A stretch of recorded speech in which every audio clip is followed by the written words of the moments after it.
This is the Nerdy Things Podcast. This podcast contains strong language, adult themes, and poorly developed ideas. We apologize for nothing. Listener discretion is advised.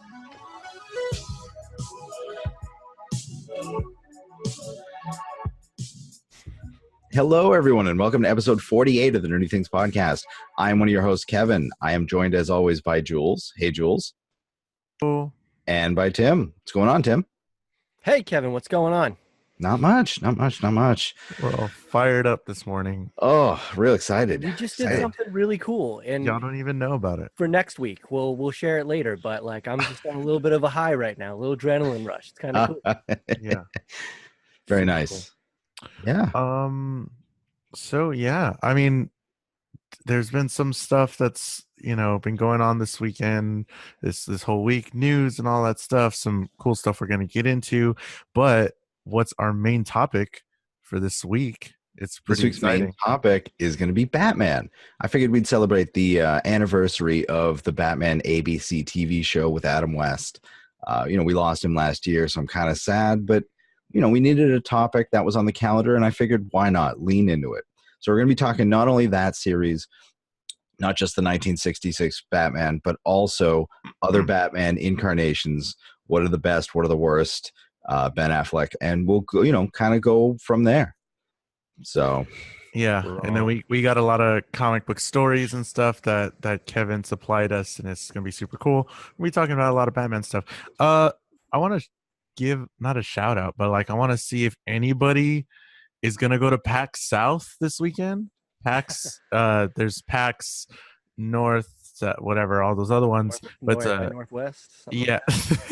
Yeah, PAX South by Southwest. No, PAX South is happening in San Antonio this week, and I'm going probably on Sunday. So if you want to hang out or whatever, I'll probably film some stuff. Probably see if I can get some interviews or something for Nerdy Things Pod. Jules the Human will be at PAX South. Yeah, exactly. So yeah, that's happening, and I don't know who's gonna be there. I don't know what's the attraction there, but it's PAX, so it's gonna be pretty cool. Some video game stuff and all that. So if anybody's going, let us know, because I'm gonna be there. Maybe you'll be in. YouTube watchers right now. Off screen. Why is Kevin stroking something on his desk? I was wiping my monitor. The monitor. Okay, it looks like you're petting. He has a cat now. Murray's not out there, dude. I know this. So I just got those two arms for my monitors so that they can be wherever I want them on the desk. And I've put my camera on the monitor, but every time I shift, the whole desk shakes and the monitor shakes and everything shakes. So I'm trying to clean one of the monitors while not shaking the other one, and it's not going well. Oh God. Okay. But yeah, if you're looking at us on YouTube, yeah, you just saw Kevin pet the imaginary cat. Don't forget, you can reach us on most social media at Nerdy Things Pod. That's Nerdy Things Pod. You can send us an email at nerdythingspod@gmail.com. Visit our website, nerdythingspod.com, for the latest nerdy news, updated daily, and links to our merch for shirts and more. What kind of merch do you think we should have for a Batman? We had last week an Anna Kendrick merch that you can get on a mug, a shirt, or anything, but we're gonna have some sort of Batman logo for you this coming Thursday. Yeah, we got to do something, because Batman is the ultimate cool nerd. So it's the ultimate merchandise thing. We have to, and not get sued, or maybe get sued. We love to get sued. Yeah, nerdythingspod.com. You can find links to our YouTube to watch the podcast episodes. We do these in video now, and you can watch us as we talk. We have links to our Patreon for extra content like bloopers and early access to our stuff. You get the podcast a whole day early, and we're going to do some bloopers, probably going to do some interviews, like I said, and put that up for patrons. And you can text us or leave us a voicemail at 978-78-NERDY. That's 978-786-3739. That's all the ways that you can contact us, find us. We're all over the internet. And thank you so much for supporting us and allowing us to do this show every week and what we love. I have an iTunes review that I'm going to read. And if you want to leave us an iTunes review, we got a new one this past week, but we can use some more because I'm running out of iTunes reviews. So you can say whatever you want, and we'll rate it for you. This one's by 3 more listeners than reviews, so come on, yeah, and for gals sure. and women and men. Step up. This one's by J. Russ Terrier, and the title is Really Good Production. Oh, starting off strong. All right. Love the host's chemistry. It feels like I'm just hanging out in the living room with them. The intro is funny, and I really loved the Blade Runner episode in particular. Very nice. I'd say it's a good review. That gets like a 9 or a 10 in my book. Sure. That was specific. It complimented us well. No self-promotion. Nice and succinct. Ticks all the boxes. And I agree with all of it, which always gets high reviews. So if I agree with it, it gets high reviews. So 10 out of 10, man. Good job. Nice. That was more like a 9.5, Tim. You had one of your fingers down, but whatever. That's a 10, folks. That's a 10. So yeah, we Very love nice. iTunes reviews. Leave us an iTunes review, and we'll read it and rate it. We also do a thing at the beginning of the show called the Nerdy News. This is the Nerdy Things Podcast. This podcast contains strong language, adult themes, and poorly developed ideas. This is the Nerdy Things Podcast. Oh no! Great production. Trash for nothing. Listener discretion. Hold on one second.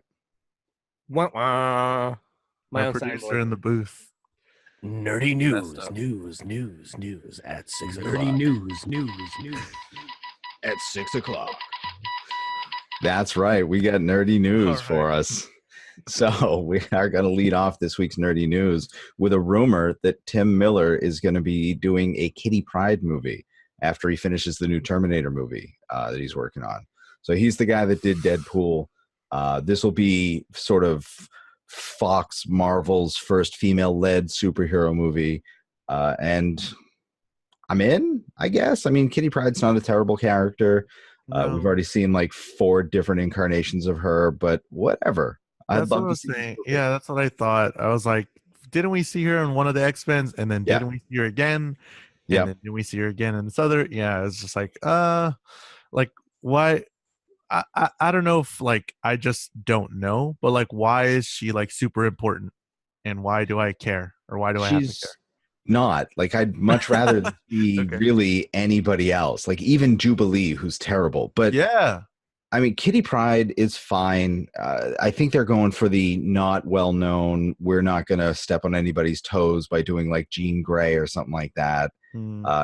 Kitty Pryde, for anybody who doesn't know, she can walk through walls, and I think the only thing she can't go through is metal or just Colossus. And so we've already seen Colossus in Deadpool. Who the hell knows if they're going to keep that in the continuity of Deadpool, though.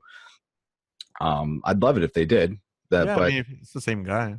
Yeah. He'll So probably oh my God, the Deadpool universe. Let's get another cinematic universe in there. But it's Marvel now, right? Disney umbrella. It is and it isn't. I'm not like they're not necessarily canceling the Fox properties. They're No, I'm not saying that, but I'm saying this is now like it's under that umbrella. Yeah, no, it is. This is Disney. Yeah. So they can now transfer this over if they want to. Right, but I think they're currently keeping it separate because it has momentum. It does, but we'll see. We'll see. We don't know. Phase 7, man. We don't know what's happening in Phase 7. Ellen Page played Kitty Pryde, right? In one of the X-Men movies? Yeah. I believe she did, yeah. Yeah, I like her, and that was cool. So I don't know that was one of the good at all. I just like to put my 2 cents in when I only know 1 cent. I like to put in 2 cents. We've noticed. You looking for a rebate? That's all I got. Oh boy. Yeah, I don't know. I mean, I doubt they'd bring her back. I just No, think definitely. they're probably going to go with someone else, and it's no going to be whatever. I can't wait to see it if it happens.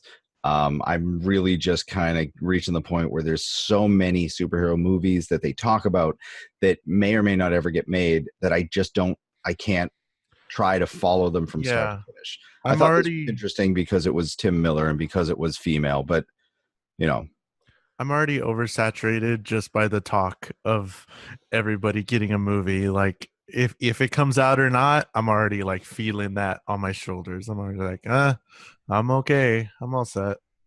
Yeah. Is this so a bad I mean, thing that us, the super nerds, that if we're getting tired of superhero movies, what about the general public? oh yeah, no. Are we seeing the beginning of the end of this?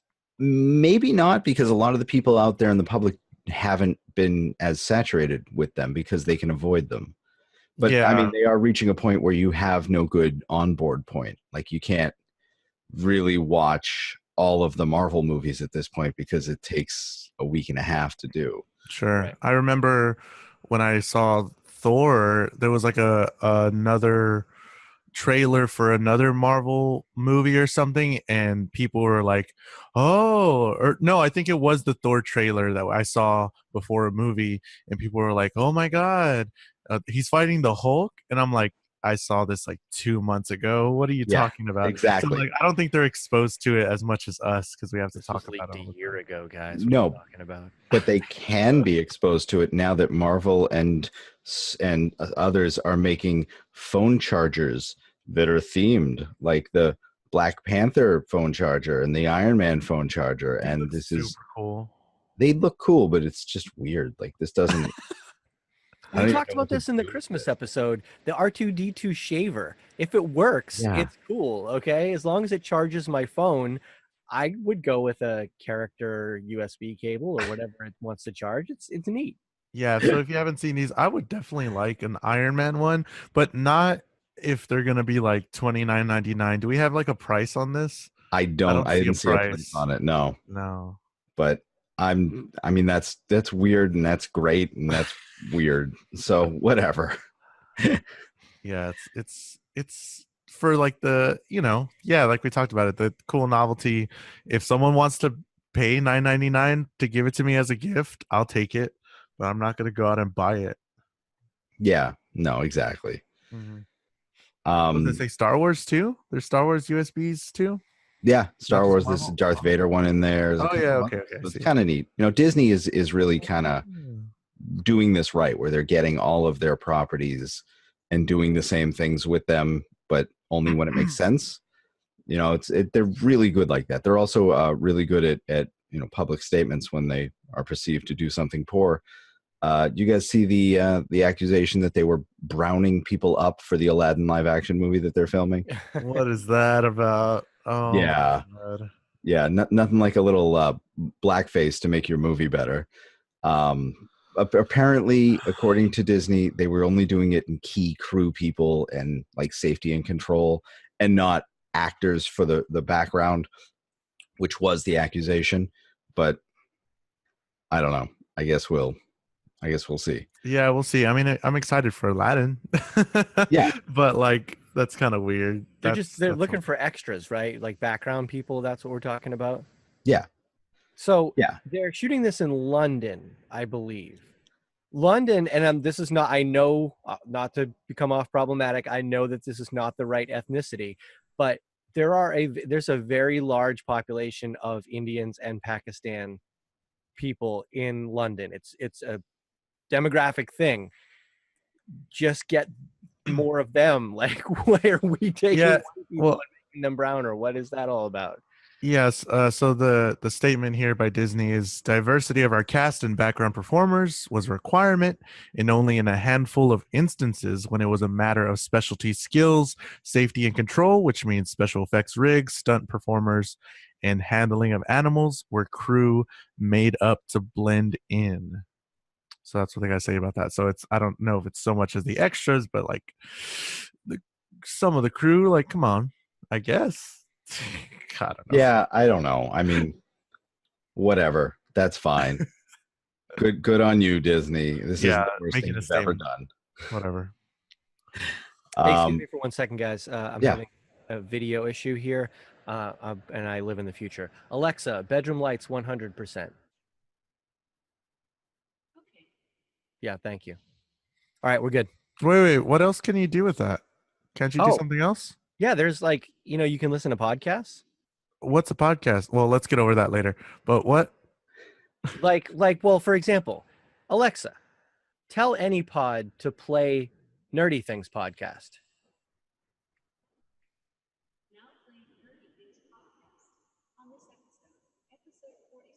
Hold on. Did you guys hear that? Yeah, I heard a little bit of that. So if you have an Alexa, you can play our podcast on there? Now? So you can play podcasts on there, and you can play our podcast as long as you download the AnyPod skill. It is the premier podcast choice for playing on Alexa, because Alexa can only play. Nope, shut up, Alexa. She can only play the latest episode on her own. But let's say, for example, I was a really big fan of the Stranger Things episode, which was fantastic. I would go, Alexa, tell AnyPod to play episode 40 of Nerdy Things podcast.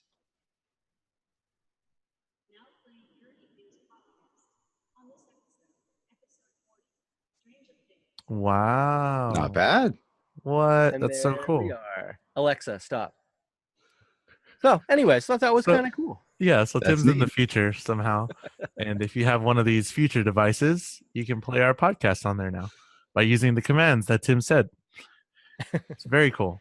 Yeah, get the here I AnyPod thought- skill and tell Alexa to play us. We'll be introduced, and then our glorious voices will come over the speaker. I never knew that yelling at your appliances would be the future. I always thought it would be virtual reality goggles. Nope, nobody wants to wear things on their face. Nobody We wants need to do tell it. this to Disney because they've just opened up a hyper VR thing at the Anaheim Disney downtown Disney Anaheim. Yeah. I'm not ready for regular VR. What's this hyper VR? Apparently, you're locked in a room. Oh, And that's yeah, what that it's, is. it's an experience where you and 3 others are disguised as stormtroopers and trying to basically infiltrate the Empire's base on Mustafar, which is where Darth Vader's castle is. And it is supposed to be really fun and really immersive because like you can yell out to your teammates and things like that.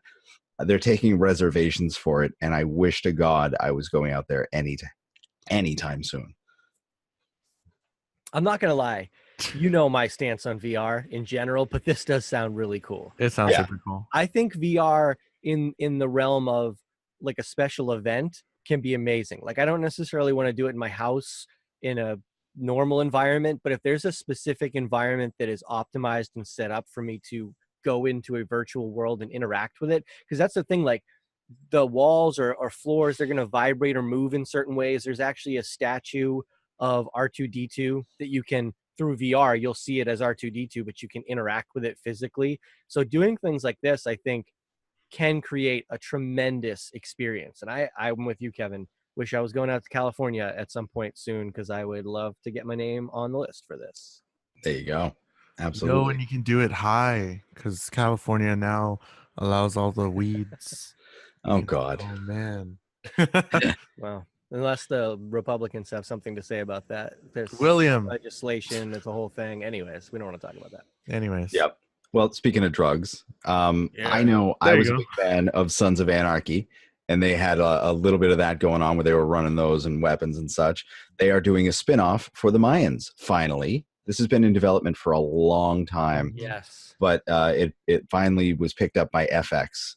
So they're going to be doing the spin-off of that. I believe it's going to start sometime next year. No, this year. Sorry, it is this year. 2018. 2018. Yeah, I can't believe that it's 2018. Either summer or fall, right?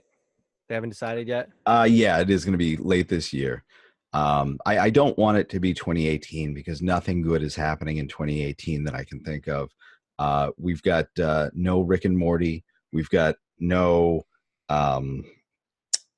Stranger Things. We got no Game of Thrones. We got nothing good, nothing bad. I mean, all bad. Yeah, we get Solo. We have no good Star Wars movie coming. So Jesus. All right. I don't know. We'll have to see. Ansel Elgort and Childish Gambino might pull this off. I'm going for Childish Gambino. That's all I'm watching Dude, it for. the praise for Ron Howard's involvement in this movie has been tremendous. Yeah. Everybody is speaking very, very highly of what he's done. They've reshot even more than they expected because he's been so good. Because Ron Howard's the man. Ron Howard should be involved in more things. I didn't mean to diss Opie. I'm so sorry. Yeah, don't ever. Don't ever. So are we talking about that right now, or are we talking about Mayans? Because I'm a massive Sons of Anarchy fan too. As much as I love Ron Howard, love Sons of Anarchy, one of the best television shows of all time. Every time you thought they came back for a season and they were going to rehash the same story and it was going to get old and tired, they spun it just enough to keep you interested and to blow something up in your face. Yep. And bring you right back down to ground zero, but somehow not frustrate you enough that you had to keep watching. It was a show that wasn't afraid such to a take risks. well-crafted show. You know what show I wish did that was The Walking Dead, because I'm sure I was invested. The Walking Dead. I know. I wish I was like.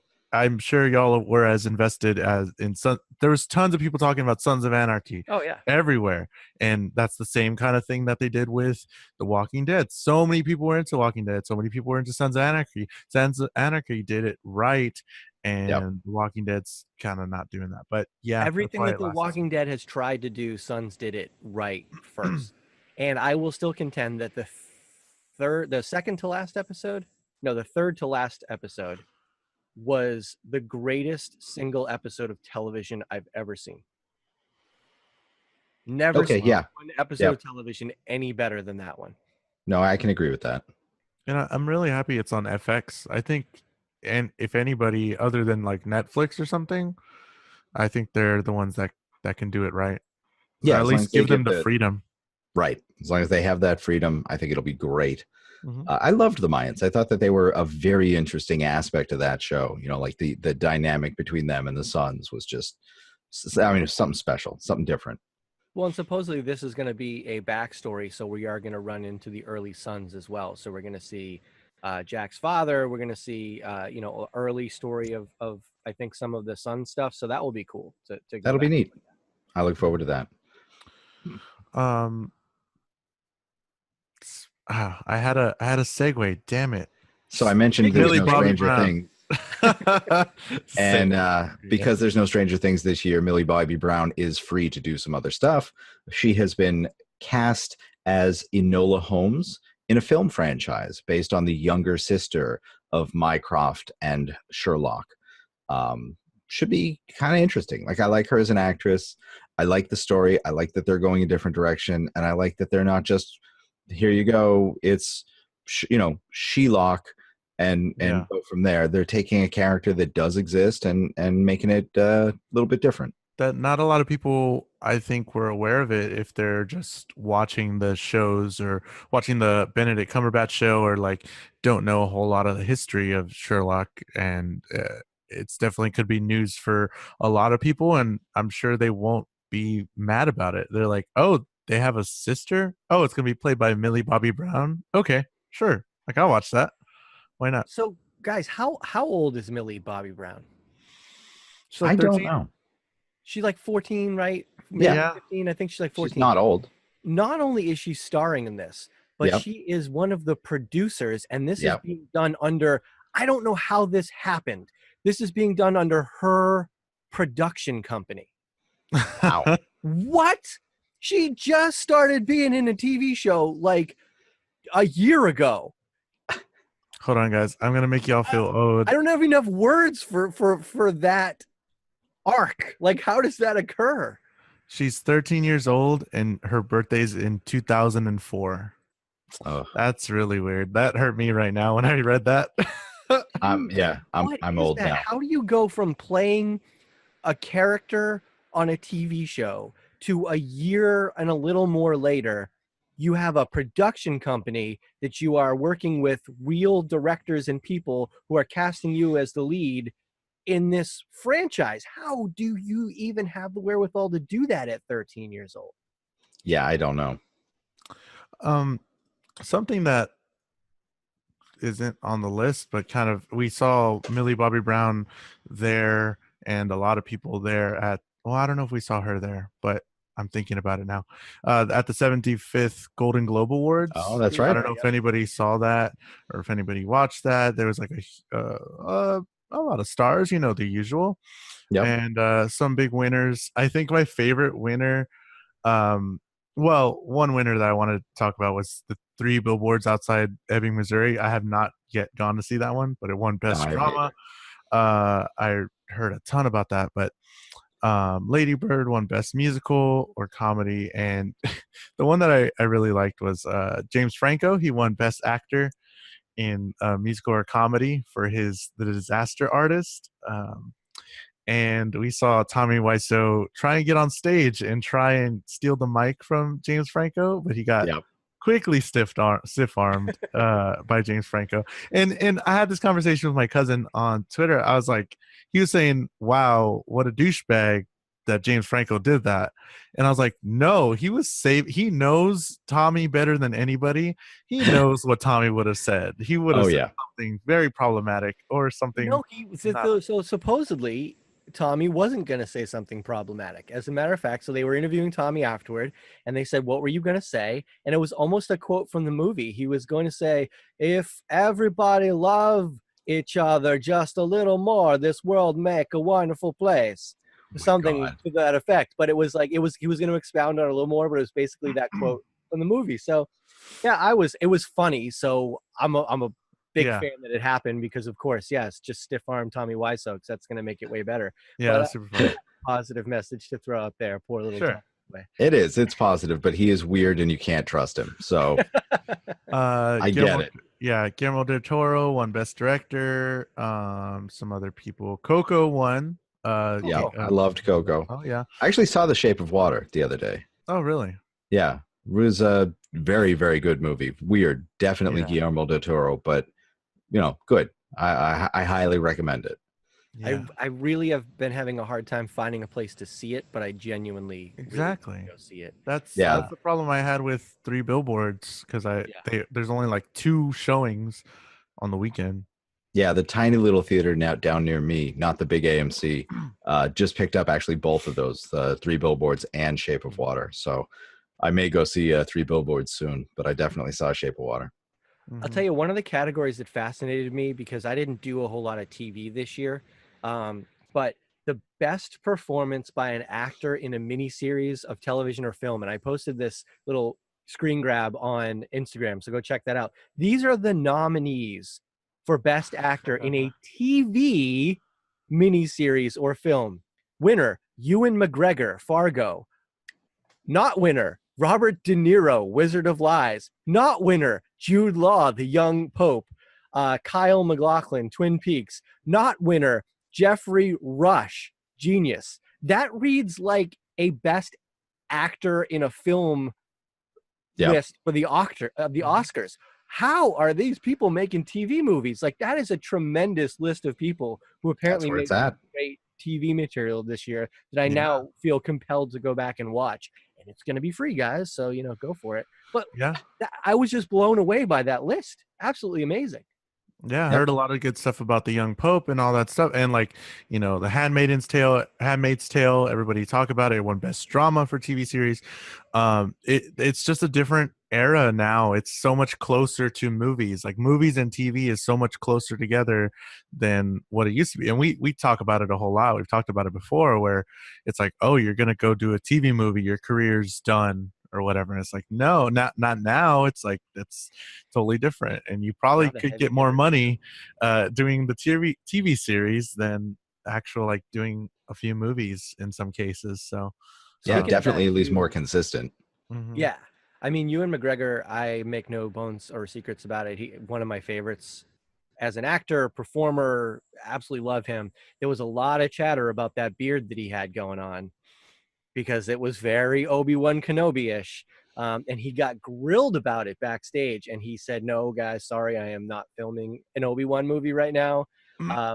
There has been talk about it, apparently. He said nothing serious, but he's totally on board if they want to do that as a spinoff, which I think would be so cool, especially if it's his version of Obi-Wan. I like, as bad as those prequels were, I love Ewan McGregor. Oh, yeah. If you put him as Obi-Wan in the hands of a good director and storyteller, that could be a fun movie or a couple movies to go check out. Very much so. Yeah. So speaking of TV series and all that, is it Gillian or Gillian? Gillian Anderson. We're all fans of X-Men. Are you? I love the X-Men. He was spectacular in the X-Men. He's fantastic in X-Men. I'm reading and talking at the same time. That's tough for you. No, she was. I loved the X-Files, or at least I loved the first, 6 seasons or so of the X-Files. When Fox Mulder left, David Duchovny, I dropped off of that. I didn't watch it further than that because I thought the actor they brought in to replace him was poor. When Gillian Anderson left, I knew of it but didn't care. It was you know, fine. It was a good show up to that point. When they brought it back, I haven't watched it yet. I'm so sorry to say. I need to, but I kind of want to watch the entirety of X-Files first just to get back up to speed on it and watch all of it and then watch this. I'm sad to hear that she's leaving, though. You know, she was always the X-Files to me. The dynamic between Scully and Mulder, the skeptic and the believer was just, that was what made the show, you know? So she's leaving that show, as I understand it, because the showrunners are leaving that show. Right. And she's currently working on another project that they are also leaving. And she's said, I haven't confirmed yet, but I'm probably going to leave that as well. So apparently, I don't know if the studios aren't happy with their work and that's why they're letting them go, but she's like totally loyal to them. And American Gods, right. She's out of American Gods. She's out of X-Files. Kristen Chenoweth is out of American Gods. Like, apparently nobody's working on American Gods. So I don't know that that's coming back. Yeah, it was supposed to be really good. Hey, whatever. Yeah, but whatever it is, these showrunners, she's totally loyal to them. So her exit has everything to do with the studios going away from their direction. Good for her. And I'm sad to hear that the showrunners are leaving because, you know, if you do something well, you should continue doing it. I hate it when you bring other people in to try to continue what wasn't their story to start. It takes a special type of person to be able to do that well, you know. But the ratings were terrible this past season. However, it wasn't impressive. So that's exactly what I heard. It's a rebooted series, so I don't know. I mean, what do you expect? Did they expect it to be a blockbuster? I don't know. I was never a big X-Files person to begin with, but I don't know how they expected this to be a blockbuster. It's too many revivals. You know, it's the world isn't ripe for this anymore. These types of shows have been replaced by better and better things that have evolved to fill that hole. There's no hole there anymore. I even think that Stranger Things fills that hole just because like it's not even that deep of it's pretty deep into like sci-fi stuff, but like X-Files, I don't need to watch that. And the newer stuff was, you know, pretty classic. Like it felt like the beginning stuff, and it was like, oh, this is good. This is more of the same that we liked, but it's like, I wonder if it would feel different and people would like it more if it was set back in the time period shortly after the series ended. Like if it was like a time period type thing. Oh, come on. Like every week for the last 2-3 weeks, you go back in time. He set you up for it. I was waiting for it. It's been like 2 or 3 weeks in a row that you've found a way to sing that song. Yeah. Damn. Wow. I'm sorry. I re-listened to the episodes multiple times. I'm a big game film kind of guy. So nice. All right. Well, the next thing I have up on the news is this is exciting to Tim. Sara Bareilles is joining Jesus Christ Superstar on NBC. I know Tim is a big fan of hers. I have no idea who she is. We've met several. Like, we're friends. I'm not just a fan. Like I've met her a couple times. We're friends. Yeah, she coming over for dinner later? No. Actually, so funny story. I like telling this story. I was when she was doing I think it was the Kaleidoscope Heart promotion. She was probably her best album, but she was doing radio station appearances and stuff like that. So WXLO is a local radio station, but not one of the higher rated radio stations. And they used to allow you to do drawings for concert winnings and stuff online instead of the whole call-in thing. They submitted online and they'd pick you out of a hat essentially. So I won tickets to see her play in the XLO Music Loft, where they do like 2 or 3 song performance, and then the 20 or 30 people that are there line up and get a picture and, you know, the whole thing. So, you know, I did that. It was awesome. It was really cool. She was very personable, but you go through the line, she signs something, you take a picture, and that's the end of it. Well, maybe 2 months later, she's coming back around for a full concert. And there was XLO again doing a drawing for VIP backstage passes, which is a smaller number of people, not 30, more like 4. And, you know, each one brings a guest. So I won again. So I was like, cool. So there's like 8 of us back there, you know, and she's, you know, more personal. Hey, how you doing? Really appreciate you coming, blah, blah, blah, blah, blah. And I said, and knowing full well that there's no way that Sara Bareilles is going to remember me, but I said, oh yeah, I actually met you a couple of months ago in the XLO Music Loft. And she's like, oh yeah, right. Like she remembers me. and I don't think she remembers me. So I'm kind of calling her bluff. I'm like, oh, you remember me? She goes, yeah, of course. I said, no, you don't. She goes, not even a little bit. Wow. And then she gets two people down the line, and the guy goes, hey, you actually may remember me. She goes, I do remember you. I'm like, what the hell is this? She goes, no, don't be offended. I met this guy in California after a concert at a bar, he and his girlfriend there, and we hung out for like an hour. So I was like, okay, that's cool. That was my experience with Sara Bareilles. That's funny. So That's pretty funny. Wow. So I got to figure out who this girl is. Oh, her music. Yeah, right. Her music is Is she like Taylor Swift? No, she's a real musician. Oh, well, she writes her own music. She was one of the hosts, the judges on the Sing Off, because she did college a cappella. She's a real artist. She wrote a Broadway play called Waitress that's been very successful over the last year, and which I'm going to see. She started it in a couple of stints on Broadway, and actually presently this would be like, hey, any listeners, you want to just get Tim a gift that he can't afford? Sometime in the next like 4 weeks, when Jason friggin' Mraz and Sara Bareilles are playing opposite each other on Broadway because they're friends, if you could get me a ticket or two, that would be awesome, because that's like, that's my dream right there. So Tim will do a live episode from there. Yeah. Oh, I would do anything. Like, what do you want? I don't care. I will do it if you can get me into that show while they're both on this run, because it would be awesome. Anyways, but she's doing Jesus Christ Superstar on TV, right? Is that where we got to this? That's exactly it, on NBC. All right. That was our podcast segment. Bareilles. I can't even say your last name. Bareilles brunch time with the boys. So we got I got a trailer this week that's super cool. Game Over Man.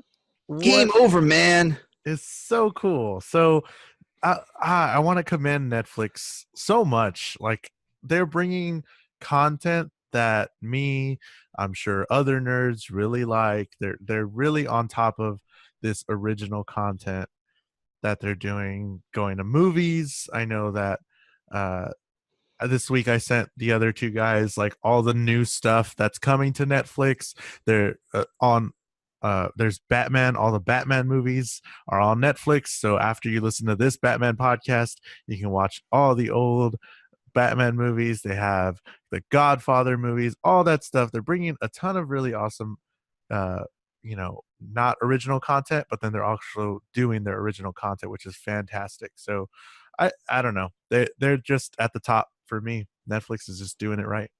Super cool. Yeah. But this movie looks so fun.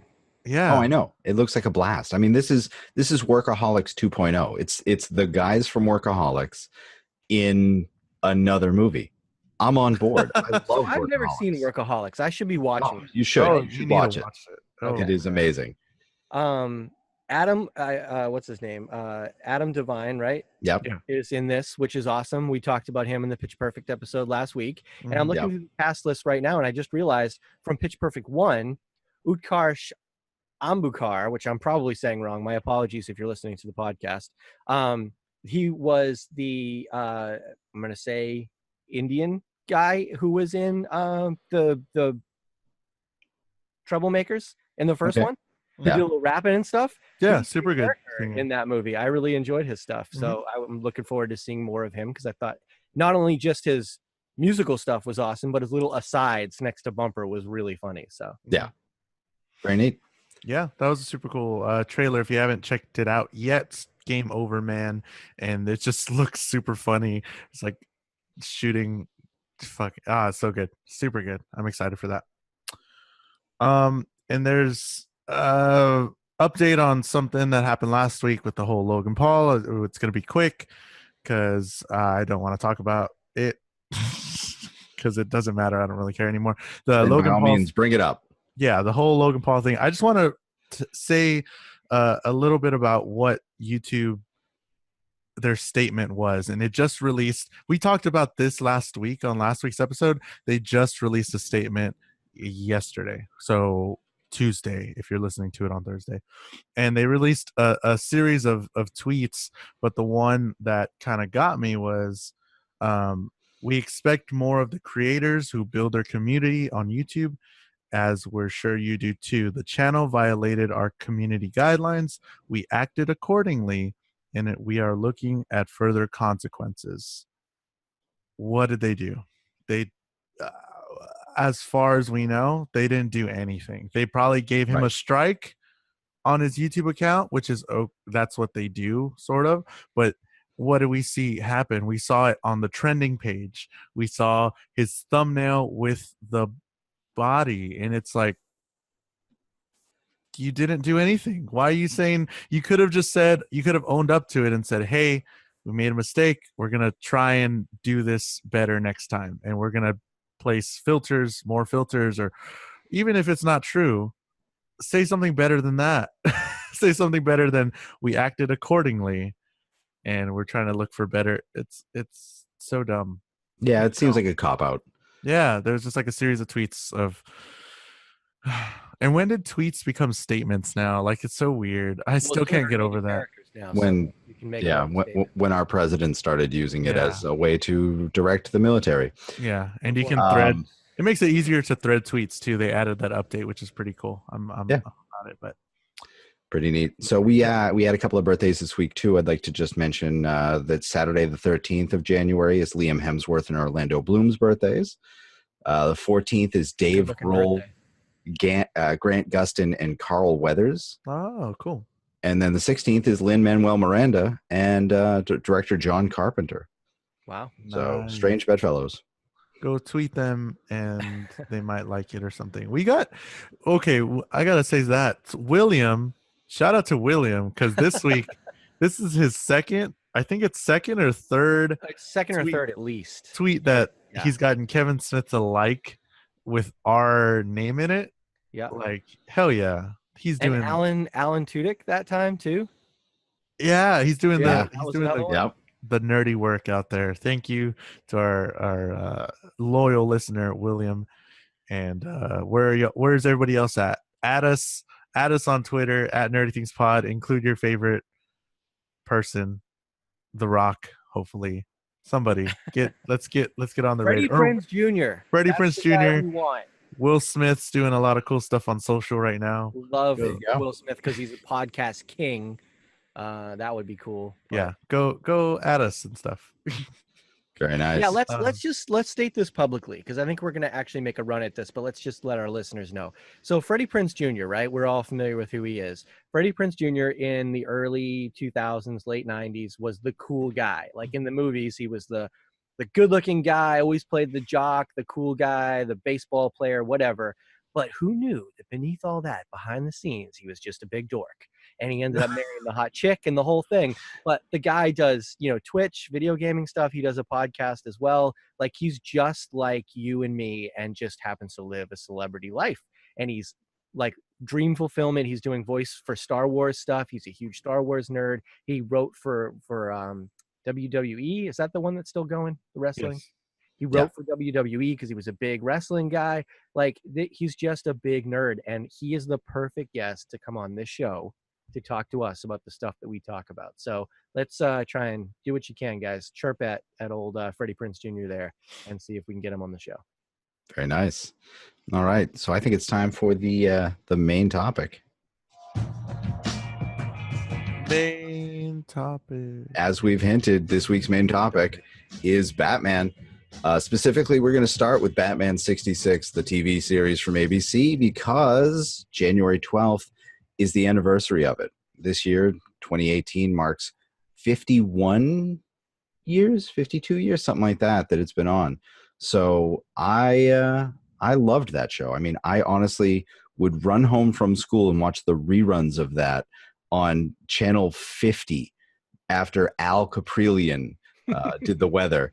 And it was such a good show. Like, it was such a terrible show. It was such a good show. And I think that was the last time that Batman was intentionally funny. Yeah. Because other than that, like the campy 90s ones, they were just not funny. They were funny, but they didn't mean to be funny. Yeah. It was like, oh, look at those nipples. Yeah. Like, I mean, honestly.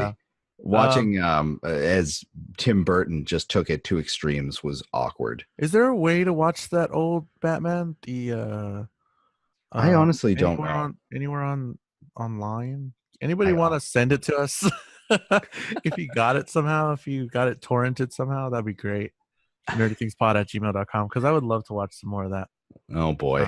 We don't do BitTorrents. Those are No. illegal. What's that? What are you talking about? But yeah, it was super, like, I don't know, it's just fun. Like, that's it just wasn't like trying to be too much. It wasn't trying to be like what you see Batman super dark or anything. It was just like hey, he's a superhero just doing stuff, and he's kind of funny. And yeah, I mean, kapow! Yeah. Yeah, the visuals that came up on screen, just sort of the ridiculousness of all of it. I mean, he had bat shark repellent in his belt. He was prepared for any eventuality, and it was just way over the top and super ridiculous. And I honestly, I was reading something the other day about how Adam West was reading one of the scenes in the pilot where Batman goes into a club and asks the guy at the front to be seated at a booth in the corner so that he won't draw attention. And he is in full Batman regalia. And so the absurdity of thinking that this guy dressed like a giant blue bat can sneak into this place and sit in the corner unnoticed was just ripe with comedy gold. And so Adam West had to take this role. With eyebrows too. That was my favorite thing about that Batman costume, was the penciled in eyebrows. Yes. Why yes. Why that was the case. Yeah. So that was my introduction to Batman. Like, as a kid who grew up on Nick at Night, because my mom loved to watch, classic stuff, you had Batman on there, and it was like kapow, kablam, bluey, holy podcasting Batman, and just everything about it was campy and fun, and even the kind of disco dancing, the Batusi, one or two episodes. It was a lot of fun, and Adam West was Batman to a whole more than a generation of people. He was Batman. And he up until he was still at Comic Cons and all that stuff, and everybody still loved him for that role. And it's like, wow, it's really intense. I'm just looking at just a wall of pictures, and it just looks fantastic. Oh yeah, he just sort of leaned into it. I mean, even when he was a voice on Family Guy for a short time as Mayor Adam West, he was that ridiculous Batman character even then. And I did a whole Big Bang Theory episode about a documentary that Sheldon was supposed to be starring in about his Adam West fandom. Like, it was culturally, it's extended 50 years. That's amazing. Oh yeah, no, absolutely, well beyond. But because this was like the first anything from Batman other than comics, right? I believe it was. Yeah, it was. An interesting series. They actually aired for the first 2 seasons 2 episodes a week on consecutive nights. They were half-hour episodes. They usually ended on a cliffhanger, but it was just sort of to generate more buzz about it, to get more and more people hooked on it. Because if you saw only one of them, you had to see the other. Will Robin find the Batman? Will the Joker take over the world? Will Penguin take over New York, Gotham City? Find out on the next episode of Batman. Yeah. Super cool. Yeah. And the ridiculous Batmobile with the turbine in the back and that bubble. That was a concept car that they had adapted for this show. Honestly, just so much about that show was iconic just on its own. And Adam West at the time was that like 1950s fit where it's like, this guy has like a steak for breakfast. There's not a muscle on him, but it's not really fat either. It's just this homogenous like chest area. I think people would call it now like a precursor to the dad bod. Yeah, all these people. He had the bat bod. Yeah. You're right. The bat bod. Yeah, there you go. I don't know about y'all. I would not be able to wear that suit and feel confident. He killed it. I would not. No, exactly. No, I couldn't do that. I have to wear baggy sweatshirts and everything. Even midsummer, I'm at the beach. I got sweatpants and and a sweatshirt on, 2 layers of t-shirt underneath. But yeah, But like I don't know. I don't see other superheroes that are like that. Like I don't know if I want to say Batman's my favorite superhero. He's one of my favorites. The most, if I had to pick one, I mean, I'm not the biggest superhero fan, but if I had to pick one, he's one of them because there's so much that has happened with Batman over the years, not just comics, not just movies, not just TV shows, all that stuff. I don't see any other characters doing that, maybe other than Superman, but even then Superman didn't have this kind of camp, this kind of there's so many iterations of Batman that you can latch onto, and it's just cool. It's like there was a Superman television show back in the day though that was very much like not as like Kaplow and all that stuff, but it was the big barrel chested guy, and he would just step out of the telephone booth where he would change, put his chest out, and bullets would just bounce off of it. So there George Reeve, yeah, thank you.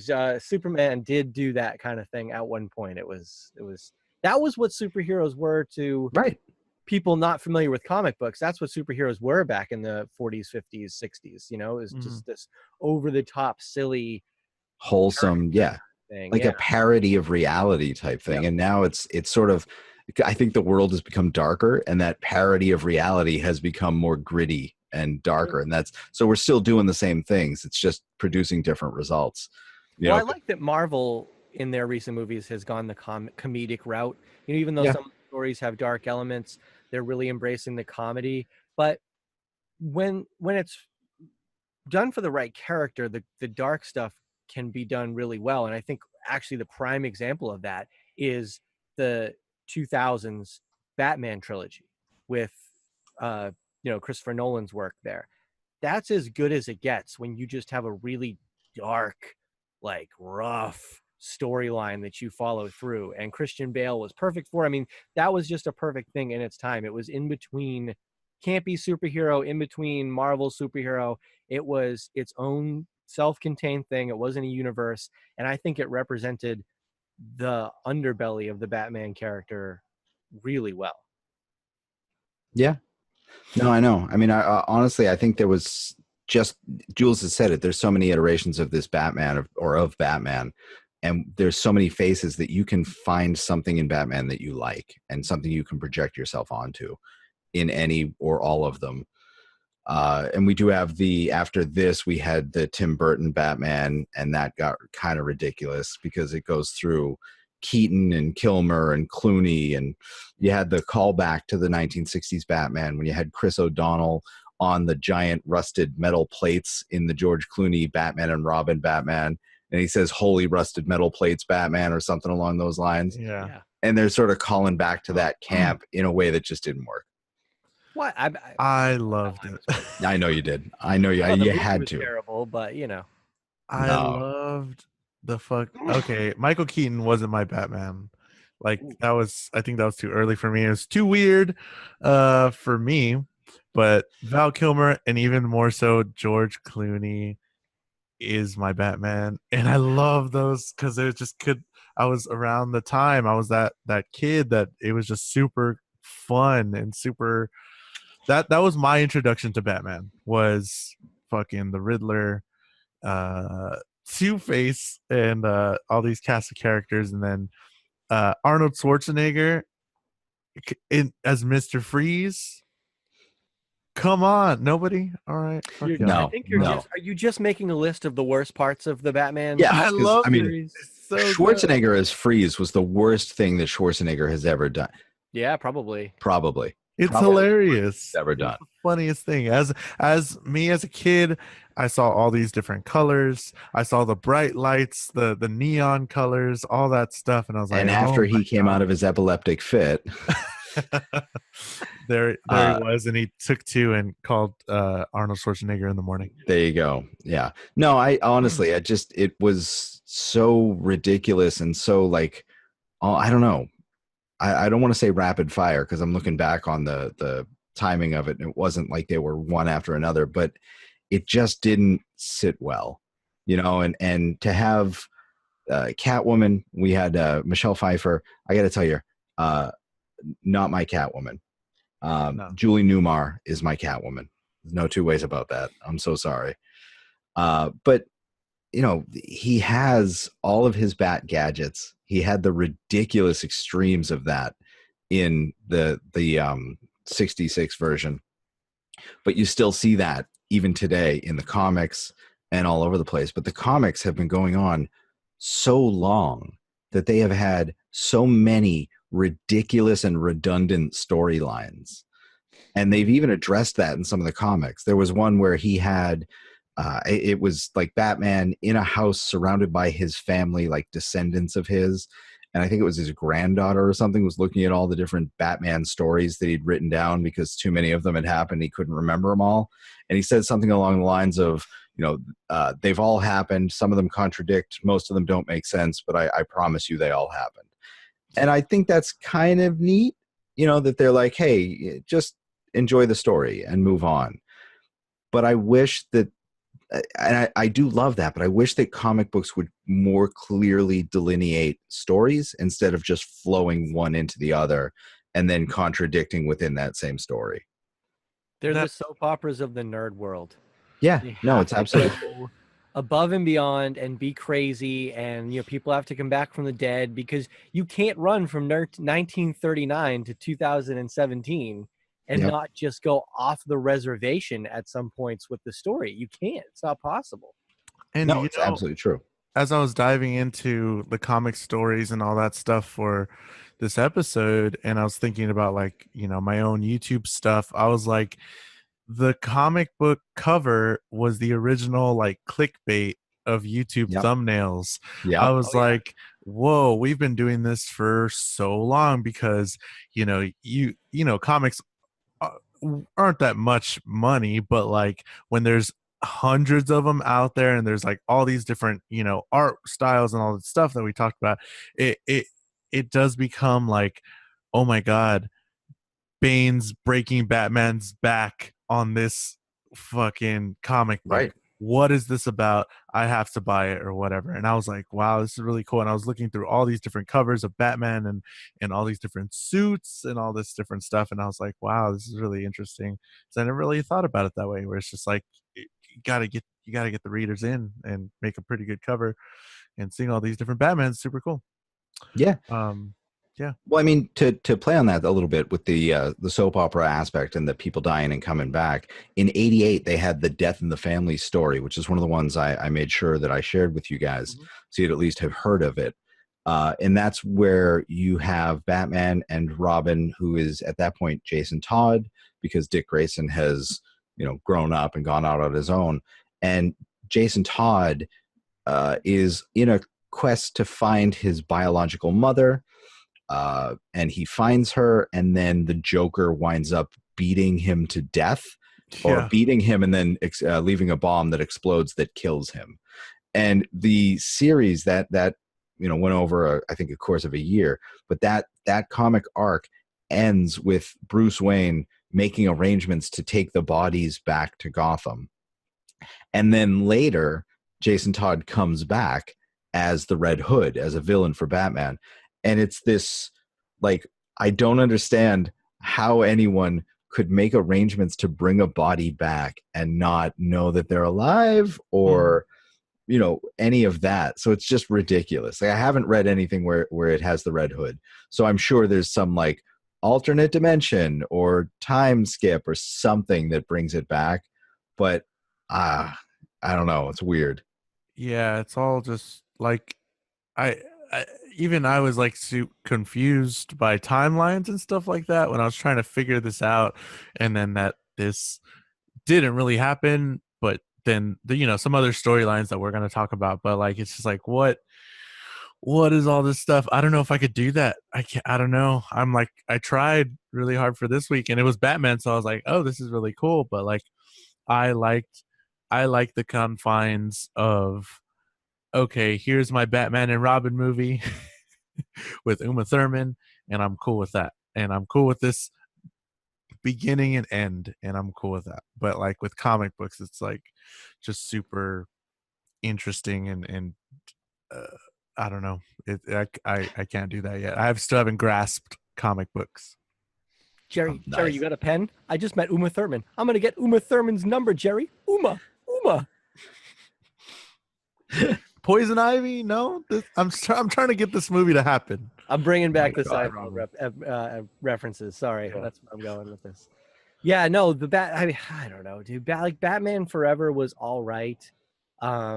Nicole Kidman was in that, and I remember like as a young teenage boy thinking, "Wow, that woman is beautiful," and so that was like cool, right? And then they did the whole one with Clooney, and it was awful. It was awful. It was awful. It was terrible. Like, and I'm a big Clooney guy. Like, he's in some of my actually all-time favorite movies. Oh Brother, Where Art Thou? I've seen 1,000 times. I love Clooney, and I just couldn't do it. But the Keaton ones were good. I like those. Jesus. No, I mean the Clooney one. One of them starts off with he's got the Bat MasterCard and he's never leaves home without it. That's it was great. This whole like commercial for MasterCard, and that was ridiculous. And I think that was the same one where their boots for some reason had skates built into them already, and they kicked it heels together. And come on, no, those are the best. Nope. All right. Anyways, so that spoke to my generation. Of course it did. Why wouldn't it? What are some other storylines? Because there's a lot of really cool stuff that I looked into, Kevin, and I want to see where we go with this in the comics. Another big one that I love is The Killing Joke. And this is sort of a somewhat self-contained story. Death. Which, and spoilers for all of this if you haven't read these, but this one, basically the Joker decides that he's crazy, but so is everyone else. Like the Joker has this idea in his head that everyone on Earth is just one big event away from being totally insane. Yeah. And so he decides to test this theory on Commissioner Gordon. So he shows up at Gordon's house when Gordon's daughter is there, kicks the door open, shoots her in the spine, and drags Gordon away, and just starts subjecting Commissioner Gordon to all of these horrors that he's trying to break him. He's got him on this like roller coaster tunnel of love type thing with all these little demons pestering him the whole time, showing him pictures of all of these awful things, just trying to break him down. And eventually the Joker invites Batman to show up and rescue Gordon. Batman gets there, saves Gordon, and Gordon tells Batman, don't kill him. Bring him in, proving the Joker wrong completely. And Batman goes after him, and the ending is left ambiguous. Yeah. He may or may not have killed the Joker, because in the last panel, up to that point, the Joker had been laughing, and in the last panel, the laughter stops. And you never see him bring him in. You never see the ending of it. So maybe Batman killed Joker? Yeah. So this story is also, I think, in part in one of the Arkham games, in one of the newer Batman games, or at least some of those scenes are taken into the newer Arkham series Batman games that are out there right now. But what I really liked about that story was that, I think, I don't know if I'm wrong or not, but it was like one of the first times where we get sort of an origin story from the Joker. Yeah. And like you see that, or one of the origin stories. Right. He has He says it right in the comic. Yeah. There's many different ways or whatever, but it does kind of just play on that psychosis of him and that character. And half of Batman to me is his enemies, and the one that sticks out a whole lot of the times is the Joker, and seeing how far he'll go and seeing how far he goes in The Killing Joke is just like really just intense, and the way they portrayed it is just like really intense. And it's like, wow, that's crazy. And just having that character and really showing what that character can do, and then showing Batman on the opposite side of that was super cool. I really enjoyed. Yeah. Shortly after the other movies, we get the Christian Bale Batman movies, which I think are some of the better Christian Bale movies. I just want to make sure that we touch on those a little bit, because whatever you think of Christian Bale himself, I think that those movies were some of the ones that kicked off where we are in superhero movies now, because of how sort of set in a realistic world they are. The characters react like normal people will. Sure, there's someone who looks like a weird killer clown, and there's, Bane and all of that, but the basis of it is real people, real reactions, instead of that hyperbolic, great golly that you get in some of the others. Yeah. What are your thoughts on any of this? Well, they're real movies. Yeah. That's the thing. They're not films. When we've talked about this a little bit in some of the Marvel movies where they set out to make a comedy that just happens to be a superhero movie. Christopher Nolan, who in my mind may be the greatest current generation director that we have going from a vision standpoint and a creativity standpoint, created this world that was just real great film that had real great actors. Christian Bale, Gary Oldman, Morgan Freeman, Michael Caine. Who else was in that? Oh, Liam Neeson in the first one. These are Oscar winners. They're playing these characters. And don't get me wrong. I mean, Michael Keaton, Oscar winner, much more respected as an actor now than he even was back then. And you had Jack Nicholson as the Joker. But you've got but Michael Keaton's been typecast. He apparently only plays people with wings now. Yeah, right. That's absolutely true. That's his thing. But yeah, I mean, you have got a string of Oscar-winning actors here, and they just created great pieces of film. And when you say, I'm sorry, I want to clarify something. Some of the best Christian Bale movies, regardless of what you think about as a person, do you not think that Christian Bale is one of the best actors currently in the business? No, I do. I just think that we had that audio tape of him yelling at the lighting guy that came out a while ago. Absolute asshole. But total jerk. But some of the best creative people in their fields are complete jerks. And I think part of it too, yeah, exactly. Kevin's, we can't hardly work with him. Part of that is for him is how much he gets into these characters.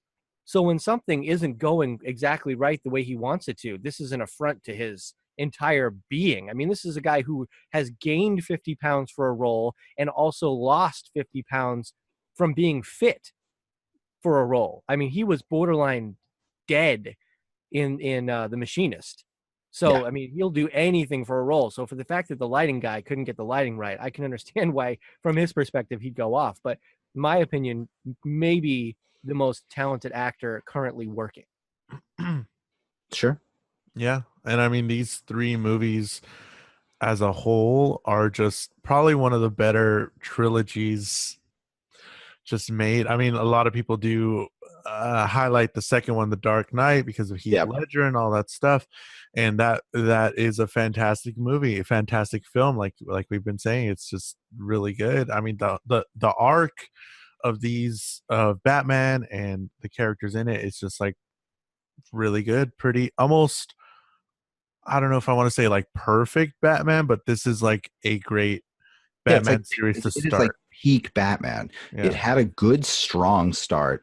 It had a great middle, and it finished. Like it actually finished. It ended with him gone, not dead, but just out of the picture. That's perfect. Like that's such a good, solid ending. He's given the city hope. He has taken himself out of the picture, absolved himself of responsibility, and basically said to everybody, you can do this. You are on your own. What better message, honestly? It was a really great self-contained story that just involved tremendous performances. Yeah. Christian Bale was great in it.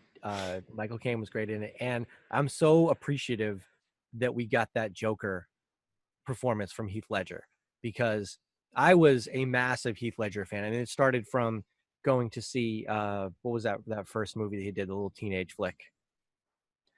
10 Things I Hate About You? 10 Things I Hate About You. That was his first thing inside the U.S. He was just an Australian TV actor at that point, and they brought him over.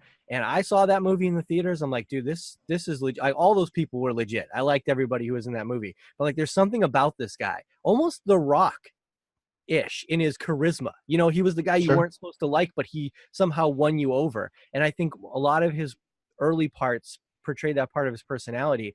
But I'm of the belief that if he had stayed alive, he would be 2 or 3 Oscars deep at this point. I just think he was a tremendously talented guy. So for us to get that pinnacle performance where he took this super dark character and did everything you possibly can with it in that second movie, is a gift that we have to enjoy for, Yeah, and that mirrored what you were saying about Christian Bale, where he does everything for the role, and that's what Heath Ledger did, get into this psychotic character and not sleeping and doing all this other stuff that he did to get into this character. It came out with these two leaders of this movie, and it's a fantastic movie that I think everyone, if you haven't seen any of these Dark Knight or any of these movies, any Batman at all, that's where you should start, is this Batman Begins, and then obviously go to Dark Knight Rises, and all that stuff. Now, I think for me, the flip side of that is Gotham on Fox. I know there are people that like it. I'm willing to hear your side of the argument. Please let us know, 978-78-nerdy.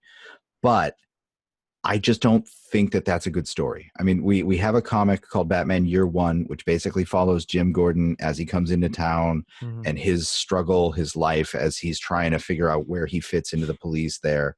And I think that should have been the focus of the Gotham TV show. It wasn't a Batman story. It's a story about the city itself. And I think that story failed because it failed to interest me after a couple of episodes because it was trying way too hard to introduce us to these proto-enemies that Batman would later fight. One of the main characters is Edward Nygma, who, if you know Batman lore, becomes the Riddler. They've got quite a few that you run into. Like, you run into Catwoman in the first episode. You run into a bunch of people. In every episode, you're basically sitting there going, oh, this guy's going to become so-and-so, or this person's going to become this person here. And at the same time, a lot of the focus was on other new characters that could have been played by, or could have been named other characters in a way that would have worked. And I think that they just misstepped and failed with that. Sure. Have you watched it? I think I've watched like some of it. I know a lot of people do really like this series just because it is, it could go either way. Either you like it or you don't, because they do have all these characters and everybody can be, oh my God, that's so-and-so. But like you, Kevin, you're like, like, I'm over it. But like, I do think from what I read of like the Year One stuff of Batman, it's like it was also like a battle for Gordon when he got into Gotham to figure out the corruption even within the police and all that stuff. That would have been cool to just stay in that first year. I think it should have been like a crime procedural that just happened to take place in a world where weird shit happened. Yeah, like that would have been super cool. Just happened to be in Gotham City, and that would have been super cool to see. I definitely agree with that, because from what I read with Year One, it was just like a lot of him trying to, coming into the city, and then, oh, this whole city's corrupt. Oh my God, what's going on? There's people taking bribes and all that stuff, and then Batman comes about. But yeah, I don't know. I think, like you were saying, it's just too much of just trying to get these characters out there and get the names to, the people like those names, and they're like, oh, well, we have so-and-so in this episode, and oh, we got to watch how the Joker, whatever. And it's like, it's okay. We mentioned Edward Nygma real quick, and if I can share an aside story that I always think is kind of funny in the outside Batman universe. So Tommy Lee Jones and Jim Carrey worked together on one of those not so great Batman movies. And Jim Carrey at the time was apparently really excited to work with Tommy Lee Jones, and Tommy Lee Jones was not really excited to work with Jim Carrey. And Jim Carrey said, I knew that there was tension on the set. I knew that we weren't vibing, but I didn't know to what extent. And Jim Carrey shared this story in an interview, and apparently Tommy Lee Jones hasn't denied it, but there's specific phrasing in here that I just think is so Tommy Lee Jones. Anyways, Jim Carrey goes to a restaurant, and the maitre d' there is like, oh, Mr. Carrey, let's get to your table. Oh, by the way, aren't you shooting a movie with Tommy Lee Jones right now? He goes, oh yeah, we're working on a Batman film. And he said, well, Mr. Jones is in the back corner. And he goes, oh, great, I'll go say hi to him. So Jim Carrey saunters over to the table, and he's there with friends, family, whatever. He said the blood drained from his face, and I could see that I was the face of pain to this man. But I went over and said hi. He says he got up, kind of shaking, and hugged me and said in my ear, I hate you. I really don't like you. And Jim Carrey goes, I was like, oh, okay, wow, well, what's going on, man? And if this is a real quote, I absolutely love this quote. I cannot sanction your buffoonery. Wow. There's no better way to put that either, because he is a buffoon. And so Jim Carrey's like, cool, man. And he left, and they really didn't talk on set at all. And apparently this interview was mentioned to Tommy Lee Jones at one point, and he didn't confirm it, but he also didn't deny it. He just kind of brushed it off like, yeah, I don't want to talk about that, but I can't sanction your buffoonery. And it would be interesting for Jim Carrey to make up that particular phrase. So I have to kind of believe that that's a quote, something that he would remember all those years later, because he told the story like 15 years after it happened. But yeah, that's always been funny to me. That's pretty funny. Yeah, it's pretty funny. Do you want to get into how Batman, I guess, is associated with the larger superhero verse of DC and all that? How he's like, he's one of the big three. All that, yeah. I mean, he is to DC what sort of Iron Man and the Wasp and Ant-Man and Hulk are, or to the Avengers. They started it, and I realized the first Avengers were created to hunt the Hulk, but whatever. So Superman, Batman, Wonder Woman, they are the pinnacle. They're the strongest of DC for the most part. They're the ones that started the Justice League. They are the ones that have gotten together the 150 plus, whatever it is, members of the Justice League to help everyone fight their battles. But Batman is always the loner of that. Like, he's always the one that's off doing it on his own anyway. He's always scheming behind their backs. He's the one that has the plans to take them all down should they go rogue. Like, he's the I don't know, the brains, I guess, the evil conscience. Always the smartest guy in the room is the way I understand it. And he'll always let you know that. Yeah, he's several steps ahead in the chess game that is life in this case. Yeah. Because like I mean, going forward, like he's like a detective, right? Like that's like he's that's what he's supposed to be known for. But this, from what I know and what I think society knows of Batman right now, you don't see him as much of a detective. You just see him as like the darker whatever, and he just happens to know things, and he just happens to be super smart. But earlier, that's how they pinned him as, right? That's exactly right. I mean, he started in Detective Comics. This was sort of a one-off weird idea where they had this idea for a guy that dressed up like a bat. And so they threw it into Detective Comics for no reason, and it just took off. But he was touted as the world's greatest detective. And you see some of that in the 66 version, where Robin and Batman would get clues every week to where the villain was keeping whatever hostages they had that week. And the clues were always the most obscure thing in the world, but he would always put it together in the right way to get the meaning from it. And sure, that's aggrandized and ridiculous, but it showcased the fact that he was a detective. He was the Sherlock Holmes of his age, and he had just such specific knowledge. Nowadays, Batman isn't portrayed as a detective. You didn't see that a lot in the Christopher Nolan, Christian Bale version. You definitely don't see that in the Ben Affleck version of Batman. Yeah, he's just this brute. He's not. I'm not saying he's stupid, because he's put all of this together, but I think in that he's more like Bat Gates. Like, he's Bill Gates that has put together all of these minds that can do what he needs, and not doing most of it himself, as has pretty much always been Batman lore, where it's him. Every once in a while, he'll take some Wayne Tech, and it's Alfred. And I just don't know if that's, I mean, that is kind of the world now. It's globalization, but I don't know if Batman needs to do that too. But supposedly Batman, the current iteration of Batman, has already lived that life. He's been fighting crime for 20 years by himself or with a Robin or whatever. So multiple Robins. Obviously, wouldn't you love to see that though? Well, yeah, but let's not blame the Batman for that. Let's blame DC and their people who are running the show over there for not making a solo Batman movie. That it would have introduced us to a great Ben Affleck Batman character, which I think he has the potential to be. I can't wait for the solo Batman movie. I hope they continue it. I hope they do it, because I want to see that. But this then, DC has already messed up, because the problem is the solo Batman movie should take place 10 years, 15 years prior, and you're not going to age down Ben Affleck. So what are you going to do? So that's silly. Like, Casey. They can send them back in time with, what did I read? Final Crisis. They can do Final Crisis, which I read. Yeah, and no. That Omega sent him back with, or somebody sent him back with Omega Power. He went through all the different stuff. He was Neanderthal, pirates, some other stuff, and he's going through the worlds, and yeah, they could do that. Ben Affleck.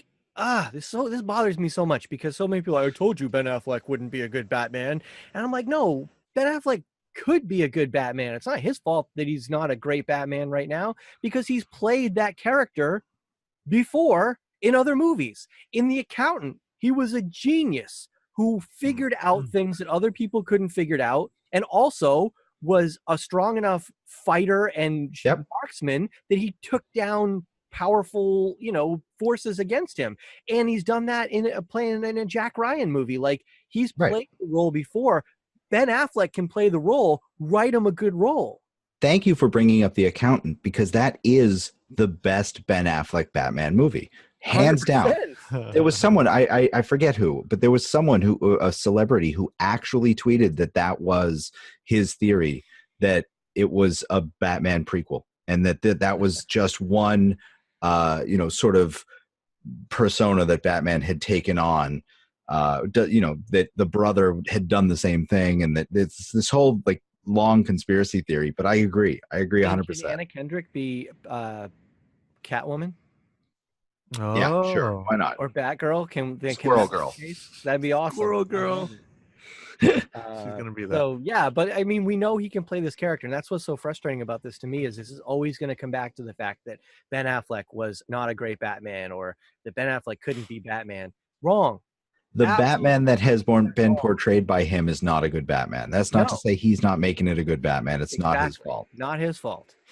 They should reboot it with him still. Oh, jeez. I just want to see, all right, listen, pipe dream. I want to see, outside of the current DC universe, outside of the continuity, I want to see Kevin Smith write and direct Ben Affleck as Batman. Fine. I mean, that could work. I mean, that's what comics do all the time. They just outside continuity. Yeah. The alternate lines and all that. I've said that before. I think that should work. That should be the next thing that they start doing with these movies. And let Kevin Smith write and direct it, please. Are we going to talk about any of his the Bat family that we've come to know and love? Not so much through the movies, because they don't really touch on that. We've already talked about some Catwoman and all that. I mean, she's not really part of it, but sort of in some stuff. But like all the different Robins and all that stuff, like all these different characters that help out Bruce Wayne and all the different people that have. For such a loner, he does have a ton of people in his life. He's gone through, like, I think the last count was like 43 Robins. Jesus, sounds a little high. I'm making that up, but he's how this millionaire keeps being given children. I will never understand. What do they think he's doing with them? They wind up dead or leaving him and not talking to him. You would think at some point someone would say, "Hey, maybe this isn't the right idea." But what happened with Michael Jackson? Yeah, that's exactly what I'm thinking. But he trains them to fight. We have Dick Grayson, whose family was killed at the circus, who comes to live with Bruce Wayne as his ward, and together they use their crippling loneliness to fight crime. And he basically just kind of grows up and realizes that Batman's a dick, and goes off on his own and becomes Nightwing. And then you get Tim Drake as Robin. You get Jason Todd as Robin. You get Damian Wayne, who's Batman's son, with Talia al Ghul, the daughter of Damon Wayans. Plays, just one of them. Robin. Yep. So you've got Liam Neeson's character from Batman Begins there. He played Ra's al Ghul. Ra's al Ghul's daughter, Talia, has a kid with Bruce Wayne. That's Damian Wayne. Mm-hmm. pain in the ass kid. Always rebelling, always trying to kill Batman. Like he's there to assassinate him. It's kind of funny, kind of awesome. But just, I mean, there's so many just Robins. Then you've got Nightwing. You've got all of Nightwing's friends. You've got like Jules said, the rest of the Bat family. Now you've got Batman Incorporated, where he's franchising Batman around the world. Yeah, he's doing that stuff. Yeah. It's interesting. Like there's so much to it. Did you have a favorite Bat family member, Jules? Someone you wanted to bring up? No, I was just gonna say, what's his name from Batman Forever? Oh God, I forgot the actor's name. Chris O'Donnell. Yeah, it's Chris O'Donnell. Thanks. It was a good. Yeah, definitely him. My favorite. Whenever he peeled off that was the best. So I will say, Clooney and O'Donnell together. That's the best looking Bat and Robin duo. There's no question about that. They're good looking in that category. Yeah. Yeah. No, I don't know. A lot of the Robins are super cool just because of their storylines, and then they go to Nightwing and all that stuff. They're just like super cool. Michael Cera is the best Robin. Will Arnett is the best Batman. There you go. Yes, Lego Batman takes the cake. We got robbed of Joseph Gordon-Levitt as Robin and Nightwing. Totally got robbed. I definitely think that is the failing. You know, Ben Affleck complaints aside, I feel like this should have dovetailed with that Batman, and we should have had Joseph Gordon-Levitt take up the mantle as Batman, meet Superman, meet Wonder Woman, and just keep that going. He's young, he's hip, he's got the technology behind him, but he's still learning the ropes of it. I think there's so much story there that we could introduce, and so much they didn't touch on in the other Batman that you could still use, that the world was ripe for it, and they just dropped that ball. Mm-hmm. He would have done it. I think he's into that universe. Like that's his kind of thing. So absolutely. One of the ones that was super interesting was, I know I already brought it up, but the Bane storyline. Yeah. Whenever, I don't know his name, but he took over Batman for a while Batman went and recovered because he was doing all that stuff. I'm pretty sure at some point Dick Grayson was playing as Batman in that, just to keep it going. They had another guy. He was like the one that was very problematic. M. Night Shyamalan. Yes. Yeah. Yeah, but you're not wrong. There's a lot to that, but whenever I Google replace Batman, I'm just getting Jake Gyllenhaal. He has like a huge group of people that have either donned the Batman cowl or been his friend or been fought alongside him as Robin, as some kind of whatever. And for this, like Kevin, you said, for this loner, he has a pretty good group of friends and the whole Justice League. That's right. All that stuff. But yeah, we talked about it a little bit. I want to talk about how amazing Lego Batman is. How much fun that is. That's such a fun iteration of Batman. They did it so well. I didn't think they were going to do it that well. And no. And you didn't really expect it in the Lego verse. No, exactly. It just worked. I was expecting it to be a miserable failure. I was expecting it to be generic and choppy and just awkward, but I loved it. I loved every second of it. I thought Will Arnett was great. I wish that they had used him as the voice of Kit when they rebooted Knight Rider instead of Val Kilmer. But I'm glad that they used him as Batman instead of Val Kilmer. So, hey, there we go. Good stuff, really. Yeah, you did. I didn't know what to expect with the Lego movie first off, and then seeing Lego Batman, it's like, oh, cool. And it's like, oh, he's like one of my favorite characters from that movie. Yep. And then Zach Galifianakis as the Joker was just loved it. Good stuff. I can't wait. I hope they're doing a sequel. I haven't looked into it, but I cannot wait if they are. Mm-hmm. Yeah. And then we already had an episode way back about the Lego Batman movie, I think. Yeah. And we talked a lot about it, but yeah, there's just so much to go on with Batman. There's so many different iterations. We've already said that. I don't know. There's so many ways and reasons and hows and all these different how, if you like this person, if you like Bruce Wayne, if you like Batman or whatever, it's just a huge community of people creating different stories, talking about Batman. Everybody has one of those Batman symbol shirts. Yeah. All the nerds out there at every con. It's fantastic. Yeah. Neat stuff. Any final thoughts before we wrap up, guys?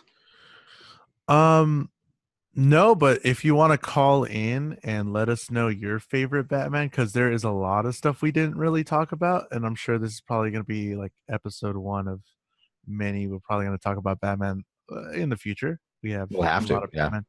But yeah, if you want to call us, 978-786-3739, give us a voicemail or text and let us know about your favorite Batmans, and we'll play it on the show next week and all that stuff. Jake Gyllenhaal can't become Batman. No, why not?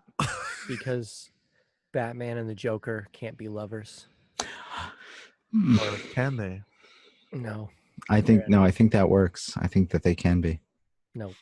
Yeah, Lego Batman 2. I don't know. I don't have a subtitle. Brokeback Boogaloo. Yeah. There you go. So yeah, that was our Batman episode. Don't forget, you can reach us on most social media at Nerdy Things Pod. That's Nerdy Things Pod. You can send us an email at nerdythingspod@gmail.com. You can visit our website, nerdythingspod.com, for the latest nerdy news, updated daily, and links to our merch for shirts and more. You can see us on YouTube. The links to our YouTube channel and all that stuff to watch podcast episodes is there as well.